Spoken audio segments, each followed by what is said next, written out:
Herzlich willkommen zurück aus der Kaffeepause jetzt zur Fortsetzung unseres Programms am heutigen Nachmittag.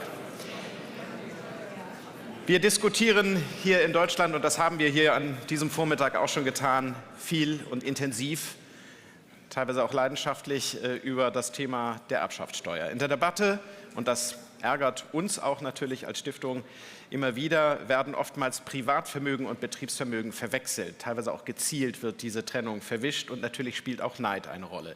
Und wenn Emotionen ins Spiel kommen, hilft Versachlichung, und die wollen wir auch leisten als Stiftung, auch im Gespräch mit Ihnen. Und wenn man von den Erfahrungen Dritter lernen möchte, hilft wirklich auch ein Blick über den Tellerrand, ein Blick ins Ausland. Und ich freue mich sehr, Ihnen nun einen international renommierten Ökonomen vorzustellen, Daniel Waldenström. Er steht für einen unverstellten Blick auf die Frage des Vermögens, der Vermögensverteilung, auf Ungleichheit und auf die Frage, was eine Volkswirtschaft wirklich voranbringt. Als Professor für Volkswirtschaftslehre und ausgewiesener Experte für Verteilungs- und Steuerfragen hat er die Debatte über Reichtum und Gerechtigkeit in Europa maßgeblich geprägt. Seine Forschung ist datenbasiert, langfristig angelegt und frei von schnellen politischen Reflexen.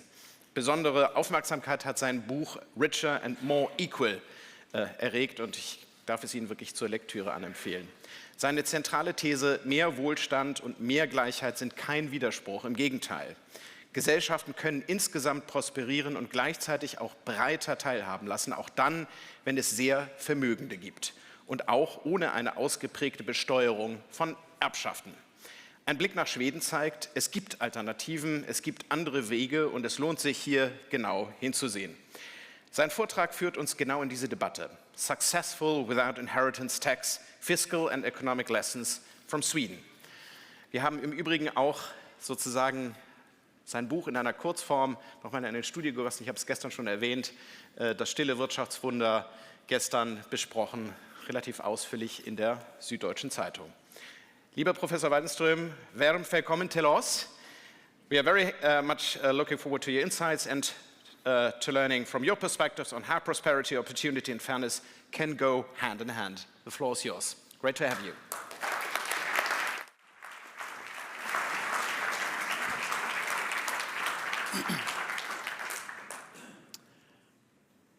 Thank you, David. Danke schön.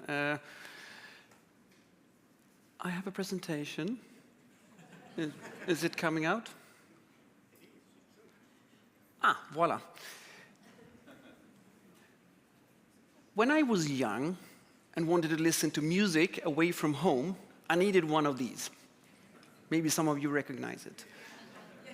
It was okay, it didn't sound that well, and if you were unlucky, you needed to have a pencil to have this cassette tape, because it was like a salad of this thing. And if you wanted to listen to some other music, it wasn't possible, because you just had that tape, right? Then my co-Swede Daniel Ek came. He, and others of course, gave us all the world's music whenever we wanted in our mobile phones. And that has become a huge success worldwide. So today we have more than 700 million people using his service, Spotify. And Daniel Ek, he is today a billionaire. Congratulations to him. Right? No, yeah. But in fact, when you start thinking about it, I would think that the largest congratulations is to all of us music lovers around the world, who now can enjoy music whenever we want. And this is a little bit of what I want to start out talking about today. What value creation in our economies are. People taking risks, people try hard. Some of the people starting companies don't do very well. Many of them actually fail. Most of them, they just go by. But there are also some who become very successful. You have some of these examples here. I also pasted in some German well-known companies. I don't know if we have any of the representatives in here. And what they have done is to show what works in the market economy, what efforts, what sectors are profitable, and should we be grateful that we have them? Well, I think so. I think even that we should thank them, because not only have they provided us with goods and services, they also give us jobs. People get income, and they pay taxes. In fact, income and profit always come before taxes. And I want to say this to everyone and all politicians specifically, and specifically to those politicians who love taxes, because if you love taxes, you must also love profits. Another example is this company in the bottom, Walmart. It was founded in 1962 by Sam Walton in Arkansas. And he had a very peculiar idea of his business case to sell products to low-income households. So that may not be a very good idea to have, sell things to people who don't have any money. But it turned out to be very successful. So today, do you know how many has a job at Walmart worldwide? 1 million? 1.3? More? Give me more. It's actually more. It's 2.1 million people. So these are his heirs. They are the Walton family, and they are also super rich. Congratulations to them. But, once again, I think also congratulations to all those 2.1 million people who has a job to go to, thanks to their company, which is still running. And this is a little bit about the viewpoint I want us to have when it comes to creation of wealth and value in our economy. As Dr. Dreisner showed, this booklet is about these questions. Das stille Wirtschaftswunder, wie der Westen Reicher und gleich wird. Also ich spreche eigentlich ein bisschen Deutsch. Es ist nicht gut genug für diesen Vortrag, aber ja, danke. Ja, und okay, so afterwards I can speak a little bit in German. I love that. Anyway, so that pamphlet is actually based on this book, Richer and More Equal. A new history of wealth in the West. And Richer and More Equal, I thought it was a good title, but people told me, oh, this is a very provocative title. More equal? No, we're not more equal. We have heard for many years that we are more unequal. But when I showed them the data, and actually many of these data had I been part of creating, the long-run historical series, showed clearly that we are more equal today. I will not show you, don't be too afraid. There are many data in the book, but today we will just give you some example.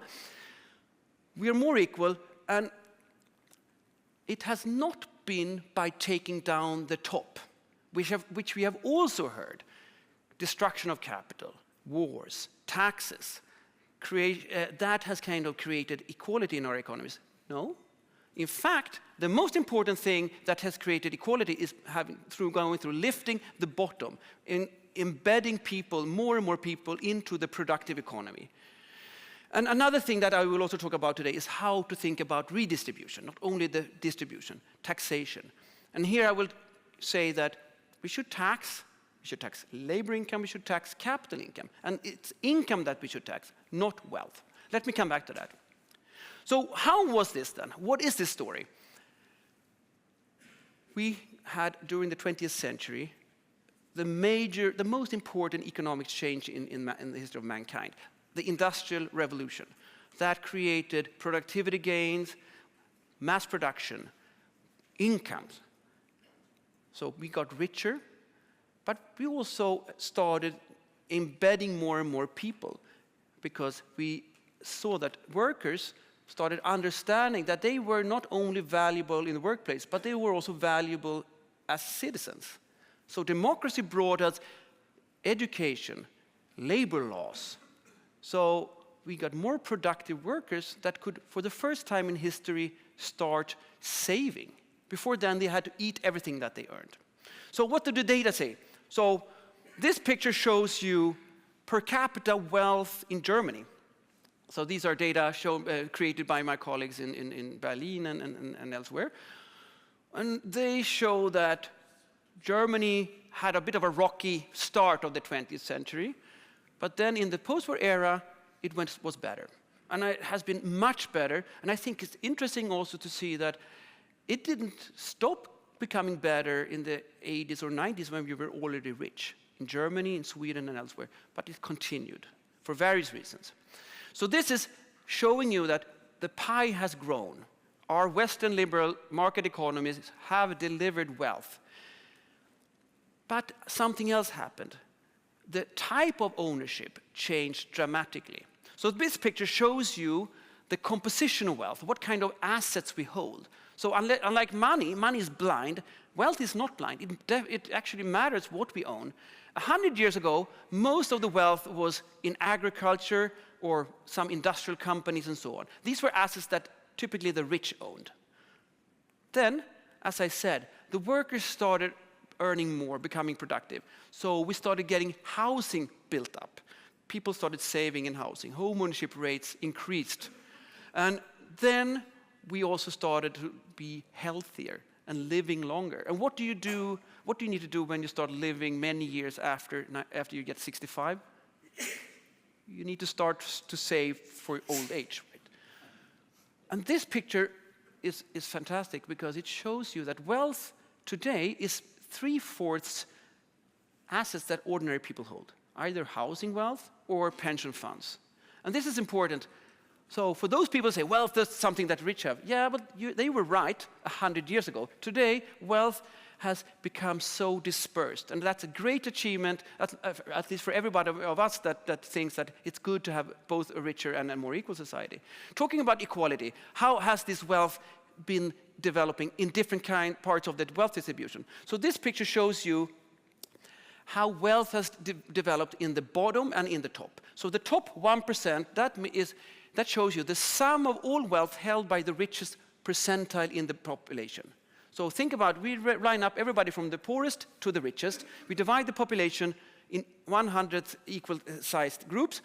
Then we sum up the wealth of the richest group. In 100 years ago, that wealth was 5 times larger, roughly, than the total wealth held by the poorest 90% of the population. So our societies were very unequal at that time. Then, during the 20th century, things happened. We started getting more equality. The growth of incomes in the very top was significant, but from below it was even higher. So today, we have a much more equal society. We can show this in many ways. This is one of the clearest ways. And another thing, the old story that said, oh, we got richer because, we got more equal because the rich got poorer. We lowered the bottom. So do you think, does it look like the top, we lowered the top, sorry. Does it look like the top has been lowered? No, the rich are richer today. But the fact is here, this is not at the expense of the others. And that is kind of exhibit A against the zero-sum view of the world. That is one of the most dangerous metaphors, I think, that you could have of the economy.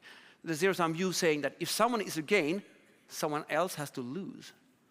And if you listen to the political discussions, I think this is a narrative that comes about. They think that the successful have become successful at the expense of others. The economic history shows they are wrong. In fact, it's more like this. A rising tide lifts all boats. John F. Kennedy said that very famously. And it's actually true. When the water flows in, all boats are lifted, both large and small. And in fact, this is how growth works. Everybody benefits from growth. It takes time, but sooner or later, that will also happen in the economy. Just look at how the poor lived 100 years ago. Read about their quality of housing, how long they lived. Even they have benefited enormously from our growing society. That's why we need to talk more about economic growth. So, taxes. And yes, I understand. Inheritance taxes is very important. I got specific demands. You must talk about inheritance taxes and the lessons from Sweden. Because Sweden doesn't have an inheritance tax anymore. We abolished it for 20 years ago. Why do we tax inheritance? And how should we think about this? And here you can see a list of things. And I can't talk about them all today in detail, and that's tough for me to say because I love talking about taxation. So I would love to stay here 2 more hours to speak in detail. But it just says that we need to think about a tax that works. It should generate revenue, right? finance our expenses, whether it's roads and so. Redistribution. We should have taxes also to redistribute from those who have more than and give to those who have less. The investments means also that the cost of taxation should not be too large. So it is a distortion. All taxes are problematic. So we want people to still invest and make investments. Administrative costs are also important. We should be efficient in our tax collection. For the inheritance tax, the opportunity equalization has been a very powerful question. I think this is one of the main explanations for why many liberals like inheritance taxes. And I think it's why also many economists, academic economists, I know that many of my colleagues in Germany, German economists, they love the inheritance tax. But because they think of it as a means to equality of opportunity. Everybody should have an equal starting point in life, every new generation. And I too like that. I will come back to that at least. And then political support. Yes, for tax to be sustainable, it must be supported. So what do the data show here? So this is data showing you the amount of tax revenue that we have in our economies, and this just shows you that labor taxes, consumption taxes are the majority of tax revenue. Capital income taxes are much smaller. By the way, Sweden does actually much better, despite us having taken away the inheritance tax. Whereas inheritance taxes are almost not important at all. Here, looking at these data, we see that it's almost like a 90-90 rule of taxation. 90% of taxes in general come from either labor taxes or consumption taxes, and 90% of capital taxes come from capital income taxes. The corporate tax is by far most important of those. But family businesses, shouldn't you pay taxes? Of course you should. And you do. And you know you do. You employ a lot of people. We can discuss how many. The estimates I found out that in Germany, maybe even 50% of workers are employed by a family firm. In Sweden, it's a bit less. This means that the shares of labor taxes and the corporate taxes paid by your firms are large, very large. And looking at as a share of GDP, we can see that family businesses stand for maybe 7-8% of taxes over GDP, a little bit less in Sweden. The inheritance tax, though, in Germany is 0.23%. So it's basically 40 times smaller. In Sweden, it's nothing. And this is important. This is important for us to keep in mind when we talk about this. So the revenue of the inheritance tax is around 0.2% of GDP. This is little. This is not much at all. Then you hear people saying, well, this is because of all the exemptions, right? Business assets are not fully taxed. In Sweden, we had a period in the 60s and 70s when we didn't have those exemptions. Tax rates were very high. But when you look at the data, sorry for this graph. Let's see if it comes up. Yes, sorry for this graph. It's very difficult to read.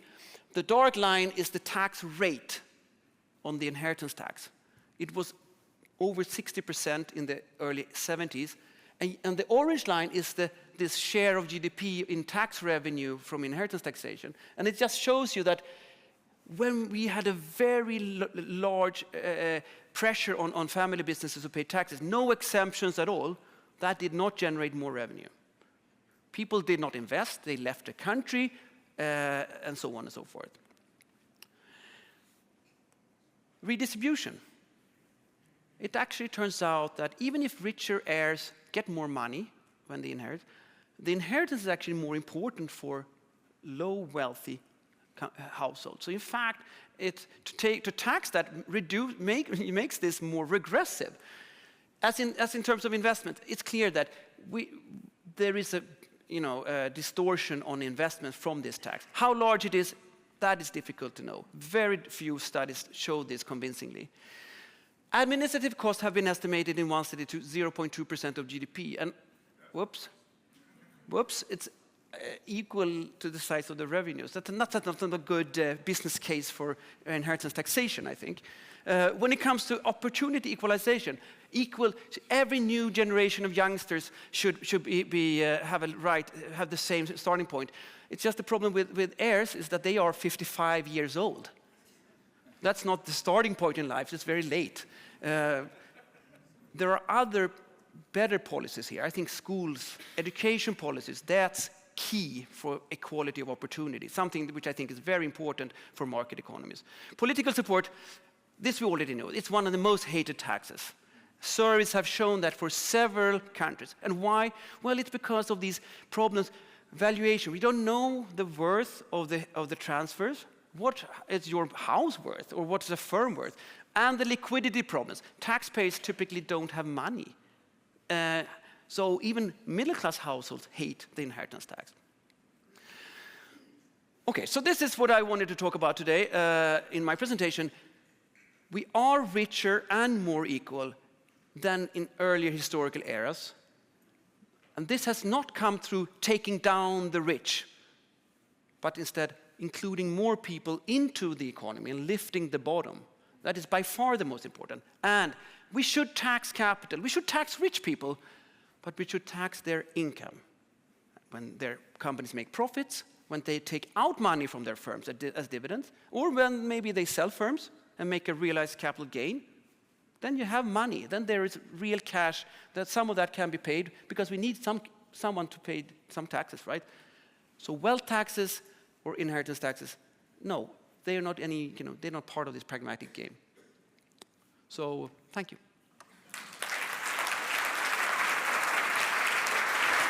Thank you. Fantastic.